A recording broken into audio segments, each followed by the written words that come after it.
और इस मुद्दे पर ज्यादा चर्चा के लिए इस वक्त हमारे साथ हमारे सहयोगी भी जुड़ रहे हैं। दीपक तिवारी जुड़ रहे हैं, प्रदीप सती जुड़ रहे हैं।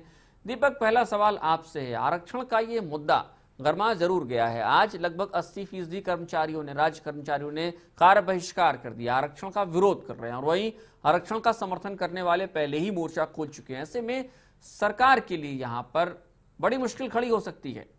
नहीं, देखिए आशीष, अभी तक की जो स्थिति चल रही है, जिस तरीके से कल प्रधानमंत्री मनमोहन सिंह ने सर्वदलीय बैठक वहां पर बुलाई थी और सभी दलों के नेता वहां पर पहुंचे थे, लेकिन जो कुछ वहां पर देखने को मिला, हालांकि कोई नतीजा वहां पर नहीं निकला। और सरकार ने जैसा पहले बोला था कि वो 22 अगस्त को, यानी कि आज संसद में संविधान संशोधन विधेयक पेश करेंगे, लेकिन जब सर्वदलीय बैठक में कल कोई नतीजा नहीं निकला तो उसके बाद सरकार ने फिलहाल इस मामले को ठंडे बस्ते में डाल दिया है। और लेकिन कल ये जरूर साफ कर दिया जो कि सरकार इसको लाने की मंशा में, और सरकार चाहती है कि संविधान संशोधन विधेयक वहां पर लेके आया जाए। लेकिन सिर्फ सपा की अगर बात करें तो सपा यहाँ पर लगातार इसका विरोध कर रही है। और सपा का कहना है कि अगर ये लागू हो जाता है तो निश्चित तौर पर जो सभी लोग साथ में काम कर रहे हैं उनमें कुंठा की भावना यहाँ पर पैदा होगी। लेकिन बसपा जिस तरीके से लगातार इसको पुरजोर मांग कर रही है कि ये विधेयक लाया जाना चाहिए, और जिस तरीके से मायावती ने राज्यसभा में हंगामा किया था, जिसके बाद कहीं ना कहीं सरकार को झुकना यहाँ पर पड़ा है। और सरकार ने बात कही थी कि वो लोग 22 अगस्त को इस विधेयक को लेकर आएंगे। तो अगर बीजेपी की थोड़ा सा यहाँ पर बात करना चाहूंगा, हालांकि बीजेपी ने अपना स्टैंड यहाँ पर क्लियर नहीं किया है, लेकिन बीजेपी के स्टैंड को फिलहाल देखते हुए यही लगता है कि बीजेपी इसका विरोध नहीं कर रही है। बीजेपी ने संविधान संशोधन विधेयक का मसौदा सामने लाने की बात कही है, और उसके बाद ही वो लोग अपना स्टैंड इस पर लेंगे कि आगे उन्हें इस पर क्या करना है।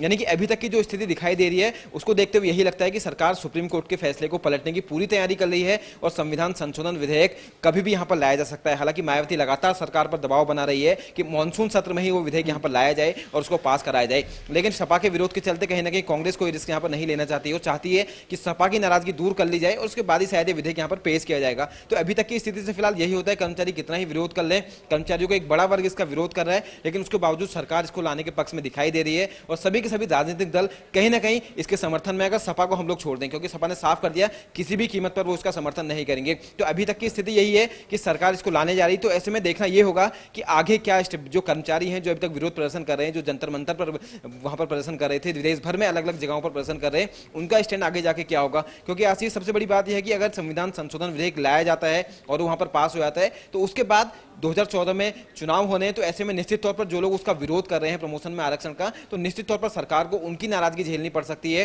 तो ऐसे में सरकार निश्चित तौर पर इसको लेकर भी कुछ प्लान कर रही होगी। शायद इसी वजह से उन्होंने फिलहाल मामले को ठंडे बस्ते में डाला है। लेकिन अभी तक की स्थिति से सरकार के रुख को देखते हुए नहीं लगता कि सरकार यहां पर अपने कदम पीछे खींचते हुए दिखाई दे रही है। फिलहाल कर्मचारियों में दो गुट यहां पर बैठे हुए हैं। एक गुट लगातार इसका समर्थन कर रहा है, वो चाहता है कि प्रमोशन में आरक्षण लागू हो, और जिस तरीके से वो लोग विरोध प्रदर्शन कर रहे हैं, हालांकि उनकी संख्या बहुत कम है, लेकिन जो बड़ा वर्ग है वो इसका खुलकर विरोध कर रहा है। तो देखना यह होगा कि अगर वाकई में यही स्थिति रहती है और विधेयक पास हो जाता है तो उसके बाद जो कर्मचारी हैं उनका आगे का स्टैंड क्या रहेगा, जो बड़ा वर्ग इसका विरोध कर रहा है। आशीष, बिल्कुल दीपक, और हमारे साथ प्रदीप भी जुड़े हुए हैं लगातार।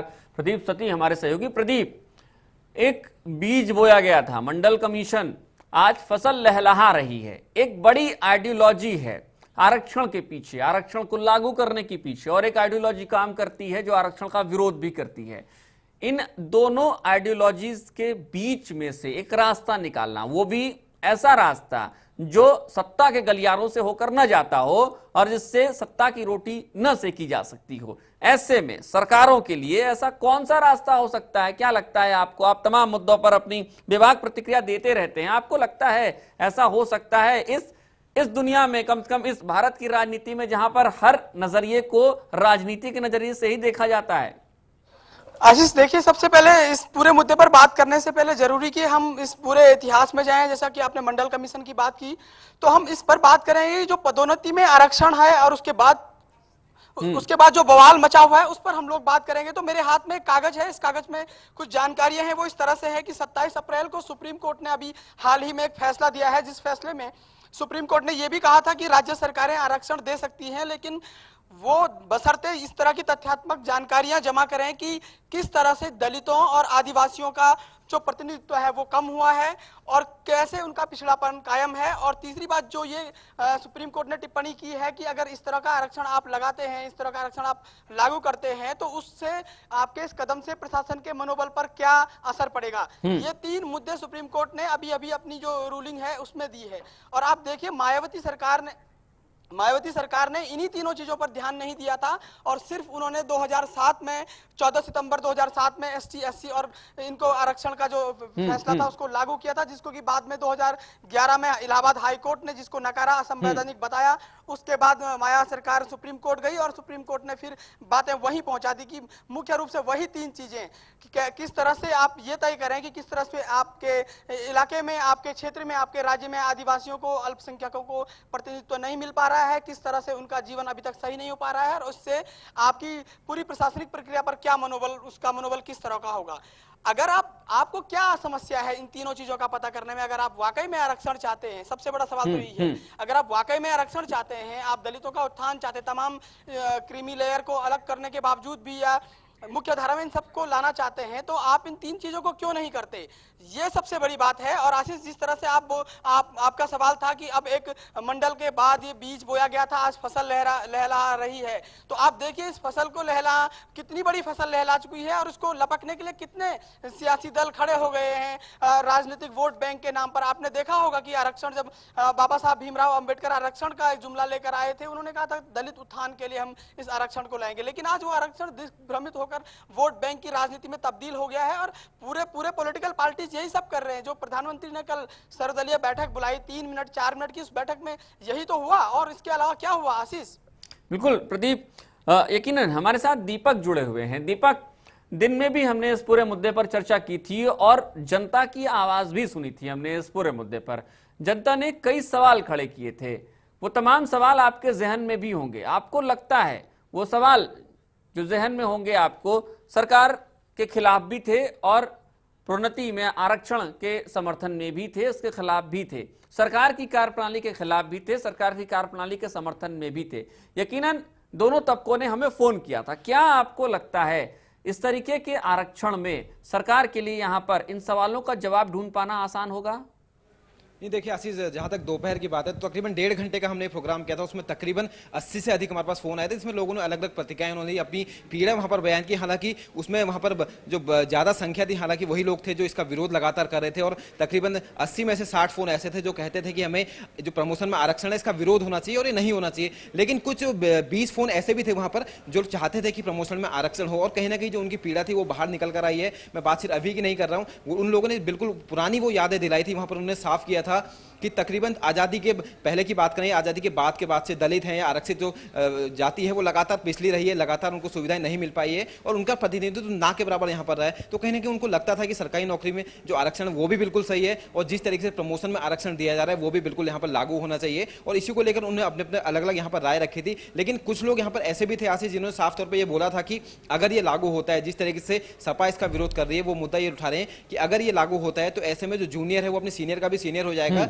और जो बाकी में जो सवर्ण का है या दूसरी जनरल कैटेगरी का है वो अगर वहां पर नौकरी कर रहा है तो निश्चित तौर पर वो वहीं का वहीं रह जाता है। तो ऐसे भी कुछ लोग फोन हमारे पास आए थे, यानी लोगों की पीड़ा अलग अलग पीड़ा है और इसके आपस में हमने लोगों से जब बात करने का प्रयास किया तो एक चीज और निकलकर सामने आई थी। तो कहीं ना कहीं जो आरक्षित वर्ग के लोग थे उनका यह भी कहना था कि कहीं ना कहीं शुरुआत से वो लोग शोषित रहे हैं और अभी भी दफ्तरों में कई जगह ये स्थिति है कि उनका शोषण किया जाता है, उन्हें शोषित किया जाता है और अभी भी लोग हीन भावना से उनको देखते हैं। और सबसे बड़ी बात जो निकल कर आई थी कि कई जगह देश में ऐसे मंदिर हैं, कई जगह ऐसे धर्मस्थल हैं जहां पर उनको जाने से रोका जाता है। यानी कि कहीं ना कहीं उनके मन में भी ये कुंठा है, उनके मन में भी ये सवाल है कि उनके साथ ये कहते हैं दो तरह का व्यवहार क्यों किया जाता है। यानी कि उनका साफ तौर पे यही कहना था कि अगर आप समाजवाद की बात करते हैं तो सब लोग समान श्रेणी में वहां पर हो और जिस तरीके से सभी लोग मंदिर में जाते हैं, हालांकि ऐसा कोई मामला सामने नहीं आता, लेकिन जैसा उनका कहना है कि उन्हें जाने से रोका जाता है तो कहीं ना कहीं ये सारी चीजें नहीं होनी चाहिए। यानी कि उनके मन में भी पीड़ा है और ये सालों का दर्द उनके मन में है और जिस तरीके से अब इसका विरोध हो रहा है, एक बड़ा वर्ग इसका विरोध कर रहा है, तो कहीं ना कहीं उनको भी इसकी पीड़ा हो रही है, इसलिए वो चाहते हैं कि प्रमोशन में यहाँ पर आरक्षण हो। दीपक, सवाल यहां पर यह भी है कि जब यकीनन विरोध हो रहा है, प्रोन्नति में आरक्षण का विरोध हो रहा है, अपनी मनोदशा है, अपनी आइडियोलॉजी है, विरोध कर रहे हैं, कुछ लोग समर्थन भी कर रहे हैं, सामाजिक ढांचा इस देश का ऐसा है और ऐसे में सरकारें कॉम्पिटिटिव युग की बात करती हैं। हम भी कॉम्पिटिटिव युग देख रहे हैं, हमारे तमाम बच्चे जो हमारे नाते रिश्तेदारों के बच्चे हैं वो आज कॉम्पिटिटिव युग में जी रहे हैं, कंपटीशन के युग में जी रहे हैं। ऐसे में रिजर्वेशन का युग होता है और तमाम ऐसे क्रियाकलाप होते हैं जहां पर रिजर्वेशन एक मनोबल तोड़ देता है। जो कॉम्पिटिटिव युग में आगे रहते हैं उनको रिजर्वेशन युग से आए लोग उनका मनोबल तोड़ देते हैं।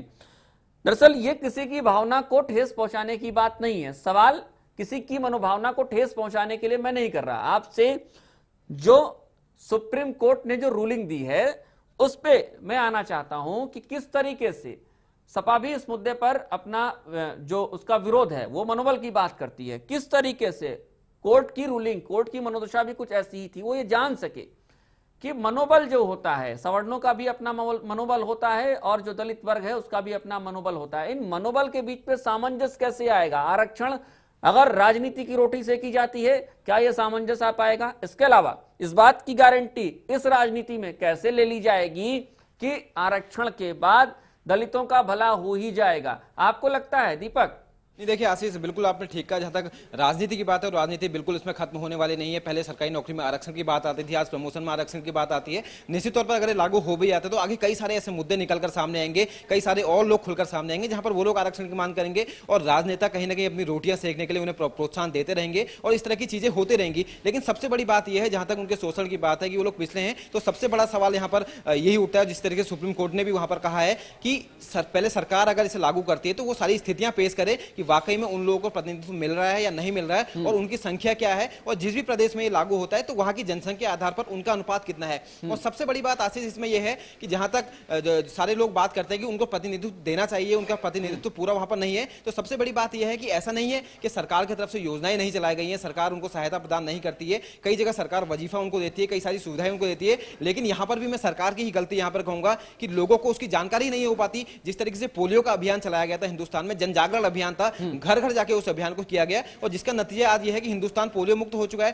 तो सबसे बड़ी बात यह है कि कोई भी चीजें शुरू की जाए, लोगों को उसकी पूरी जानकारी दी जाए और जन जागरण की तरह सारी चीजें शुरू की जाए। अगर आप उनके लिए सुविधा दे रहे हो, उनको वजीफा दे रहे हो, तो घर उनको कम से कम इस चीज की जानकारी तो हो। हमने कई लोगों से बात करने का प्रयास किया तो उन्होंने बोला कि सरकार जो भी योजनाएं चला रही है, जो भी उनको सुविधाएं दे रही है, उसके बारे में उनको जानकारी ही नहीं है। यानी कि सीधे तौर पर देखा है तो यहाँ पर सरकार का फेलियर है। और निश्चित तौर पर सरकार अगर उन योजनाओं को लागू कर भी रही है तो जो प्रशासनिक ढांचा है, कहीं ना कहीं जो अधिकारी हैं, कर्मचारी हैं, उसका इंप्लीमेंटेशन में वहां पर दिक्कत आती है और कहीं ना कहीं वो भी राह का एक रोड़ा वहां पर बनते हैं। मैं शिक्षा ही की बात कर लूं, स्कूलों में गरीब बच्चों को, बीपीएल से नीचे जो है आरक्षित वर्ग नहीं, दूसरे लोगों की बात करूं, उनको 25% सीटें आरक्षित उनकी हैं, लेकिन उसके बावजूद भी कहीं ना कहीं वहां पर प्रवेश उनको नहीं मिल पाता। वहां पर भी अधिकारियों की भूमिका पर भी सवाल उठते हैं। तो इसी तरीके से जो योजनाएं इन लोगों के लिए संचालित की जा रही है, वो योजनाएं उन तक पहुंच नहीं पा रही है। और निश्चित रूप से अगर वो योजनाएं 100% लोगों तक पहुंच जाए, पंक्ति में खड़े आखिरी व्यक्ति तक अगर वो योजना पहुंच जाए, तो निश्चित तौर पर उनका भी उद्धार होगा, वो भी आगे बढ़ेंगे और शोषित वर्ग में वो नहीं रहेंगे। और सबसे बड़ी बात आशीष, एक चीज और निकल के आती है कि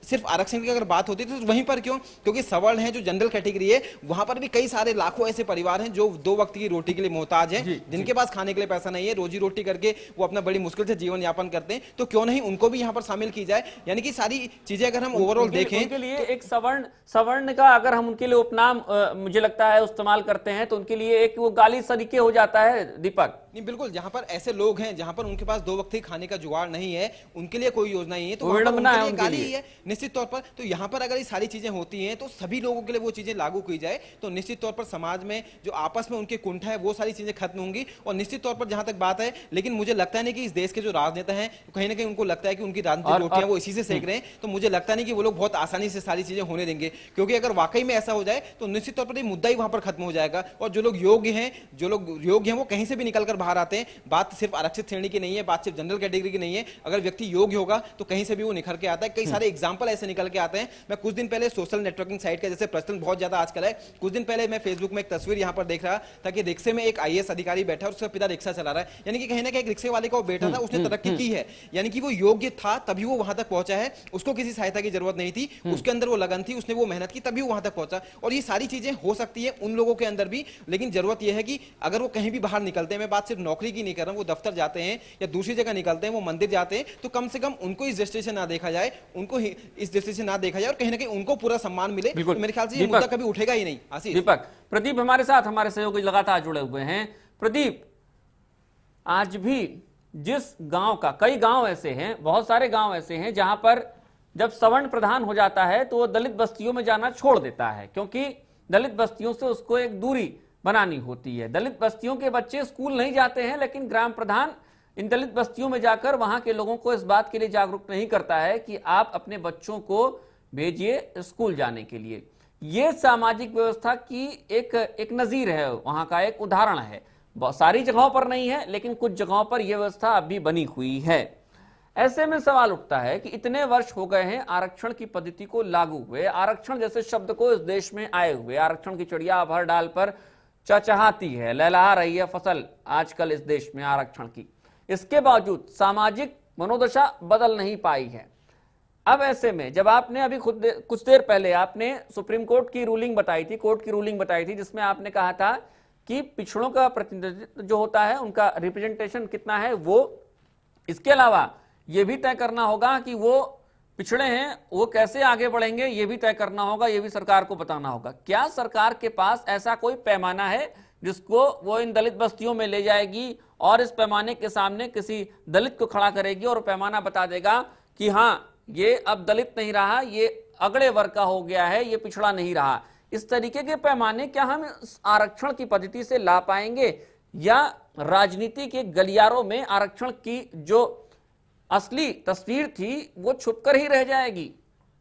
आशीष देखिए, जहां तक सरकारों की जिम्मेदारी तय करने वाली बात है तो ये बिल्कुल शीशे की तरह साफ है कि सरकारों की मंशा क्या है। लेकिन हमेशा इस मुद्दे को गर्मा के रखो, यही मंशा है। जितनी भी तमाम लोगों की जितनी भी तमाम बारीकियां हैं, तमाम भ्रांतियां हैं, तमाम पूर्वाग्रह है, ये हमारे समाज में व्याप्त है और हर एक आदमी के पिटारे में हर एक आदमी के पिटारे में कोई ना कोई पूर्वाग्रह है। वो उस पूर्वाग्रह को निकालता है और उसी के बेस पर, उसी के आधार पर अपने समाज में जो कुछ भी चल रहा है, जैसे कि आपने उदाहरण दिया कि प्रधान, उस गाँव का प्रधान होता है, वोट मांगने के दिन वो सबके घर में जाता है, सभी को खुशहाली की बात करता है, कहता है कि तुम्हारे लिए पानी लाया जाएगा, तुम्हारे लिए स्कूल लाया जाएगा। लेकिन अगर कोई प्रधान पानी लाता भी है तो वो उन दलित बस्ती वालों के लिए अलग से टंकी की व्यवस्था करता है, सवर्णों के लिए अलग से टंकी की व्यवस्था करता है और सवर्ण लोग ऐसा चाहते भी। दरअसल इस पूरी मानसिकता को कुरेदना पड़ेगा और उसके पीछे की जो मर्म है, जो उसके पीछे की जो असली समस्या, जो जड़ है, उसको पकड़ना पड़ेगा। यहाँ पर नौकरियों में प्रोन्नति के आधार पर आरक्षण को लेकर जो गुस्सा निकला है, इस गुस्से को आप सिर्फ नौकरियों में प्रोन्नति को लेकर एक आरक्षण का गुस्सा मत निकालिए और इसको सिर्फ इतना ही मत देखिए कि इससे किसी जूनियर आदमी के सीनियर बन जाने के चांस ज्यादा हो जाएंगे और किसी योग्य व्यक्ति के, किसी सीनियर व्यक्ति के, किसी जूनियर के अंडर में काम करने के चांस बन जाएंगे। ये मसला सिर्फ इतना ही है। दरअसल ये सामंतवादी सोच का भी एक मसला है। एक हमारी पूरी सामाजिक, हमारा ताना बाना वर्ण व्यवस्था, वर्ग व्यवस्था पूरी हमारी इस तरह की है हमारे देश में कि हम लोग हमें हमारे दिमाग, कई बार आप सुन सकते हैं कि कोई बहुत बड़ा IAS PCS अधिकारी बन गया और अगर वो निचली जाति से है तो कई बड़े बुजुर्ग इस तरह से सुने जाते हैं कि चाहे कितना भी बड़ा बन जाए, जाति से तो फला है और इस तरह की मानसिकता भी है। तो अब एक तरफ आप देखिए, आज दिन में भी फोन लगातार दर्शकों के आ रहे थे कि आप या तो फिर पूरे मंदिरों के, पूरे मठों के दरवाजे खोल दीजिए, हमें भी समान अधिकार दे दीजिए और पूरा आरक्षण बंद कर दीजिए। अगर आप देखें, पूरी तरह से देखें तो उनकी इस मांग में भी तो, अगर कोई दलित व्यक्ति इस तरह की बात करेगा तो तमाम सवर्ण लोग नाक भौं सिकोड़ने लगेंगे, सामाजिक बहिष्कार होने लगेगा इन तरह के लोगों का। लेकिन जब आपके अधिकारों की बात आती है तो तब आप कहते हैं कि आरक्षण नहीं होना चाहिए, सुप्रीम कोर्ट में तब आप दलील देते हैं। और जब वही मायावती सरकार सुप्रीम कोर्ट के फैसला आने से पहले इस तरह के फैसले ले रही होती है, तब आप कहते हैं कि सुप्रीम कोर्ट भी आंख मुंह खड़ा हुआ है। दूसरी जो बात आप कह रहे हैं कि सरकारों के एजेंडे में क्या है, मायावती, दलित उत्थान के नाम पर मायावती सत्ता में आई थी। उत्तर प्रदेश की पहली ऐसी मुख्यमंत्री है जो पूरे मेजोरिटी के साथ जो सरकार में आई थी। आज मायावती के अलावा उत्तर प्रदेश में कोई दूसरा दलित खुशहाल नहीं है, इस बात को सभी लोग जानते हैं। अगर ऐसा होता तो मायावती की इतनी करारी हार नहीं होती। या तमाम दूसरे राज्यों में आप देख लीजिए, दलितों को या फिर अन्य जो भी निचली जाति है, पिछड़े लोग हैं, उनको प्रतीकात्मक रूप से आगे कर दिया जाता है। मीरा कुमार को लोकसभा का अध्यक्ष बना दिया, GMC बाल योगी को भी बनाया था। उत्तराखंड में आप देखिए, यशपाल आर्य कांग्रेस के अध्यक्ष हैं, स्पीकर भी बने, राष्ट्रपति को महिला बना दिया। लेकिन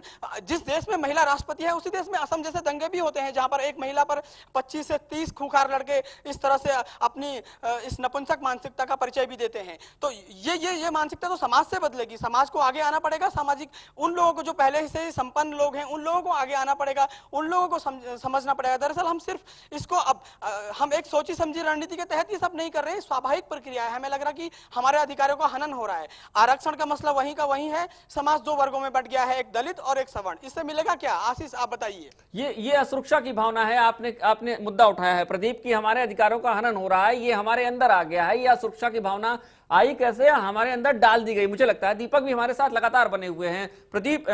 दीपक, आपसे इस मुद्दे पर चर्चा आगे बढ़ाएंगे। प्रदीप कह रहे हैं कि एक महिला राष्ट्रपति होती है इस देश में, बावजूद इसके गुवाहाटी में इतनी शर्मनाक वारदात सामने आती है। मनोदशा हमारी नहीं बदली है। हाँ, आरक्षण पद्धति जरूर आ गई है, हमारी व्यवस्थाएं जरूर बदल गई है, लेकिन हमारी मनोदशा नहीं बदली है।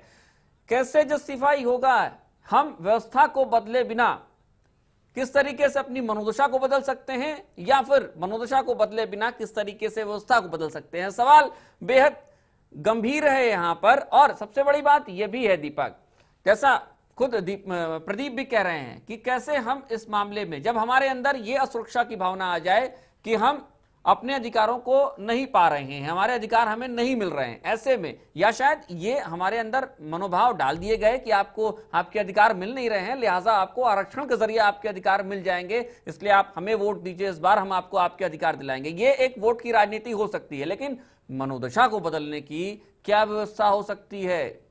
जहां तक बात करें असुरक्षा की भावना जो लोगों के अंदर है और जो मनोदशा की बात है, ये आज की नहीं है, काफी पहले की है। और जो लोग आज इस प्रमोशन में आरक्षण का विरोध कर रहे हैं, एक बड़ा वर्ग इसका विरोध कर रहा है, वो लोग शायद ये नहीं सोचते होंगे कि जो मनोदशा आज बनी है, जो असुरक्षा की भावना किसी जाति विशेष के अंदर आ जाई है, उसका मूल कारण वही है। भले ही आज वो लोग ना हो, लेकिन जो पूर्व से आजादी के पहले जो सारी चीजें चलते हुए आ रही है, शायद उसी की वजह से आज ये स्थिति हुई है। और शायद उस समय उनको समान अधिकार मिल जाता, उस समय उनको हीन दृष्टि से नहीं देखा जाता, उस समय शायद सवर्ण उनको हीन दृष्टि से नहीं देखते, तो शायद आज ये स्थिति होती ही नहीं। निश्चित तौर पर वहां पर उन लोगों का शोषण किया गया, उन लोगों को वहां पर दबाया गया, और जिसका फायदा कहीं ना कहीं राजनेताओं ने उठाया और उनके दिमाग में ये बात डाली गई कि आप लोग शोषित हो, आप लोग पिछले वर्ग से हो, कहीं ना कहीं आपको आगे बढ़ने की जरूरत है, आपको यहाँ पर आरक्षण की जरूरत है। और वहीं से इसकी शुरुआत हुई भी। तो कहीं ना कहीं जो लोग आज इसका विरोध कर रहे हैं, इसका सबसे बड़ा कारण भी तो वही है। शायद वो लोग इस बात को आज सोचते भी नहीं है और सोचने की जरूरत भी महसूस नहीं करते, क्योंकि उन्हें आज दिखाई दे रहा है कि अगर आज वो चीज लागू हो जाती है तो आज उनका नुकसान हो रहा है। शायद ये सारी चीजें काफी पहले से चली हुई आ रही होती तो निश्चित तौर पर आज ये स्थिति उत्पन्न ही नहीं होती। तो यानी कि मनोदशा इतनी जल्दी बदलना बहुत आसान नहीं लगता।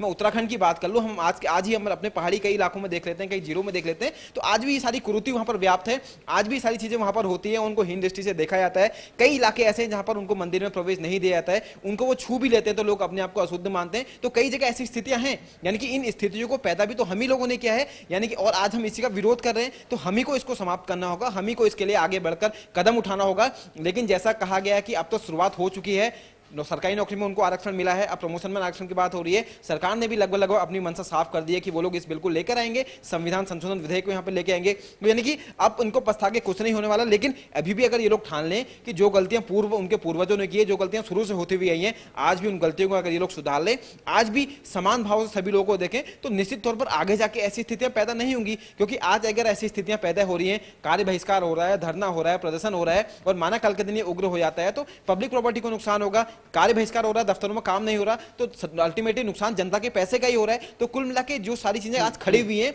उसका मूल कारण भी यही लोग हैं जो लोग आज इसका विरोध कर रहे हैं। आशीष। बिल्कुल दीपक और प्रदीप, हम मुद्दा ये भी उठा रहे हैं कि जैसा मैंने दीपक से भी इस मुद्दे पर चर्चा की, जब अधिकारों के हनन की बात होती है, अधिकारों को लेकर असुरक्षा की भावना आती है, आपको क्या लगता है, यह असुरक्षा की भावना हमारी जो पुरानी व्यवस्थाएं हैं उसकी वजह से आई, या चलिए मान भी लेते हैं एक बार को, अगर आप ये कहेंगे शायद, तो शायद आप कहें भी हाँ इस पूरे मामले में, लेकिन अगर मान भी लेते हैं, अगर आप हाँ कहते हैं कि आई हैं उसी व्यवस्था की वजह से, तो क्या इस जो हमारी मनोदशा थी उसको और संबल प्रदान करने की कोशिश इन राजनेताओं ने नहीं की, ताकि ये असुरक्षा की भावना हमारे भीतर बनी रहे, दलित वर्ग में बनी रहे, और आरक्षण के नाम पर राजनीति की रोटी हमेशा सेकी जाती रहे? आपको नहीं लगता प्रदीप? आशीष देखिए, दो बिल्कुल अलग अलग बातें हैं। जहां तक आपने पहली बात कही कि जो हमारे पुराने लोगों के द्वारा जो पुरानी कुरीतियां तमाम चल रही हैं, उनकी वजह से या हम उनको कैरी करते आ रहे हैं, एक कारण ये हो सकता है। लेकिन ये उतना बड़ा कारण नहीं हो सकता, क्योंकि आज आप एक बात बताइए, अपनी दूसरी पीढ़ी से तीसरी पीढ़ी के हम लोग अपने दादा के अलावा अपने परदादा का नाम नहीं जानते, अपनी नई जो युवा पीढ़ी है, लेकिन उसको ये पता होता कि उसके पोते का नाम वो क्या रखेगा और उसके नए पोते का नाम वो क्या रखेगा। भविष्य को लेकर हम इतने ज्यादा आपने युग में कम्युनिकेशन गैप की बात कर, लेकिन वहां हम नहीं जाते। दूसरी बात जो सब चीज के लिए जिम्मेदार है वो है हमारा बहुत ही लापरवाह बेपरवाह नजरिया। जो ये हमारी पीढ़ी है, दरअसल इस पीढ़ी के साथ ये समस्या है, जो लोग भी इस वक्त चल रहे हैं, जो इस देश का भविष्य तय कर रहे हैं, जो यहाँ का मतदाता है, वो एक तो वो सरकारी तंत्र का इतना खतरनाक शिकार हो गया है कि वो अपने आप से बाहर उठ ही नहीं सकता, अपनी रोजमर्रा की परेशानियों से ज्यादा वो कुछ कर ही नहीं सकता। अगर कोई अधिकारी इसके खिलाफ आवाज उठाएगा तो वो कहीं जंगल में भेज दिया जाएगा, उसका ट्रांसफर वहां हो जाएगा, तमाम चीजें। लेकिन कोई प्रदीप- आदमी अगर ऐसा करेगा तो उसको उसके खिलाफ महंगाई बढ़ा दी जाएगी, और कुपोषण का शिकार उसके घर वाले बीमार हो जाएंगे, तब वो तब सड़क में नारा लगाने के बजाय अस्पताल में अपनी बीमार पत्नी की तीमारदारी कर रहा होगा। तो ये इन सब चीजों में हम लोगों को उलझा दिया जाता है। सरकारी तंत्र चाहता है कि कोई भी व्यक्ति जागरूक ना हो, क्योंकि जिस दिन व्यक्ति जागरूक होने लगेगा वो उस दिन नेता से सवाल पूछने लगेगा, नेता से सवाल पूछेगा तो नेता सिस्टम तक तब पहुंचेगा, और तब उन लोगों को अपना सिंहासन हिलता हुआ नजर आएगा। प्रदीप, इस कंपटीशन के युग में एक सवाल और एक जहन में आ रहा है। सिस्टम हमने देखा है, कॉम्पिटिटिव एग्जाम्स में भी हमने देखा है कि जब प्रमोशन की बात हो रही है, प्रमोशन में रिजर्वेशन की बात हो रही है, तो तमाम कॉम्पिटिटिव एग्जाम्स में भी हम देखते हैं कि ऐसी व्यवस्था लागू कर दी गई है जहां पर इस तरीके की रिजर्वेशन की व्यवस्था लागू हो जाती है। और रिजर्वेशन की व्यवस्था ही ऐसी होती है जो युवाओं में ही एक ऐसी मनोदशा को ढाल देती है, मनोदशा में उनको गढ़ देती है कि उस मनोदशा से वो जिंदगी भर हालांकि निकल नहीं पाएंगे। जब एक बहुत कम नंबर पाने वाला दलित वर्ग का छात्र एक अच्छी सीट को पा जाता है, लेकिन बजाय इसके कि एक सवर्ण वर्ग का जो गरीब छात्र होता है वो बहुत अच्छे मार्क्स लाता है, लेकिन चूंकि वो गरीब सवर्ण है इसलिए उसके सवर्ण होने पर ही सब कुछ खत्म हो जाता है, उसके गरीब होने का या उसके पिछड़े होने का कोई सवाल यहां पर नहीं उठता है। वहां पर सिर्फ और सिर्फ रिजर्वेशन की बात हो जाती है और वो आगे आ जाता है, लेकिन एक गरीब सवर्ण बच्चा आगे नहीं आ पाता है। उसके मन में जो मनोदशा रहेगी, क्या आने वाले वक्त में ये इस देश के लिए अच्छा होगा? आप भी एक युवा पत्रकार हैं, आप भी इस मुद्दे से जरूर कहीं ना कहीं आपने इस मुद्दे को इस मुद्दे ने आपको भी जरूर छुआ होगा, आपने भी इस मुद्दे को देखा होगा। आशीष, देखिए जैसे कि आपने सवाल किया कि ये चीजें हमें कहाँ ले जा रही हैं, तो मैं सिर्फ एक लाइन बोलूंगा कि ये चीजें बहुत खतरनाक हैं और ये देश को निराशा के अंधेरे के अलावा कहीं कुछ नहीं देगी। देश को अलग अलग टुकड़ों में बांट देगी। अब आप इस पूरे खेल को समझिए। आप देखिए, अगर आरक्षण बहाली की बात होती है, नौकरियों में आरक्षण देता है, तो आरक्षण का प्रावधान कौन करता है? सरकार करती है। लेकिन हम गुस्सा किस पर निकालते हैं? जो हमारा आरक्षित जो कैंडिडेट है, जो दलित कैंडिडेट है, जो समुदाय उसके दायरे में आकर लाभ उठा रहा है, हम उस पर दोष मरते हैं, हम उससे नफरत करते हैं, बजाय इसके कि उस सरकार से सवाल पूछें कि ये सब करके उसको मिलेगा क्या, लोगों को बांटकर उसको मिलेगा क्या। और आप देखिए, उन दलित लोगों को अगर मौका मिल रहा है, उनको अगर आप खुद ही देख लीजिए, अगर हम एक पूरी भरी पड़ी बस है, उस बस में एक सीट है, तो मारामारी करते हैं उस सीट में बैठने के लिए। इस लाइफ का जिंदगी का बहुत सिंपल सा फंडा है, और यही चीजें आरक्षण में भी हैं। अगर किसी के लिए नौकरी के द्वार खुल रहे हैं इस बेरोजगारी के दौर में, तो वो चाहेगा कि भाई वो किसी भी तरीके से उसको वो नौकरी मिले। लेकिन जिसने इन दरवाजों को बंद किया हुआ इस तरीके से, उसके ऊपर कोई सवाल नहीं करता। आप देखिए, आज हमारे पूरे देश में लाखों की संख्या में, अरबों की जनसंख्या, 1 अरब की आबादी वाले इस देश में लाखों बेरोजगार हैं, जिनको बताया जा रहा है कि देश का भविष्य है, जो भटकाव की दिशा में। डिग्री पास तमाम प्रोफेशनल लोग घरों में बैठे हुए हैं, गुमनामी में जी रहे हैं, लेकिन उनके लिए नौकरी के अवसर सीमित कर दिए गए हैं। तमाम सरकारी नौकरियां सीमित कर दी गई हैं। जो सरकारी पेंशन होती थी वो खत्म कर दी गई है। तमाम नियुक्तियां पीपीपी मोड में हो रही हैं। आप उत्तराखंड में ही देखिए, कल कैबिनेट का फैसला आया कि तमाम नियुक्तियां पीपीपी मोड में होंगी, पब्लिक प्राइवेट पार्टनरशिप में। 50% हमारा नियंत्रण रहेगा, 50% उनकी मर्जी, हम कुछ नहीं कर सकते।